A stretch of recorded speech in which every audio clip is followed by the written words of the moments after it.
करेंगे। गजा में जंगबंदी के पहले मरहले पर अमल दरामद में ताखीर। इजरायली वज़ीर-ए-आज़म ने जंगबंदी कैदियों की फहरिस्त से मशरूत कर दी है।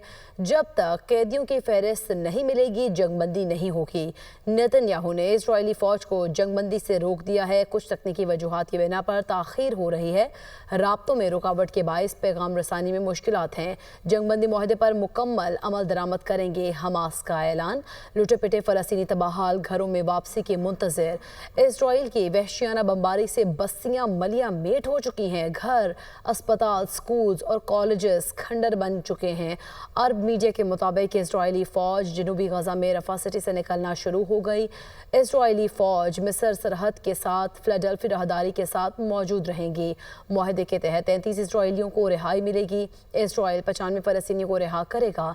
अगले मरहले में मिस्र के साथ रफा क्रॉसिंग खोली जाएगी। तीसरे मरहले में गजा की तामीर-ए-नौ के मामला तय होंगे।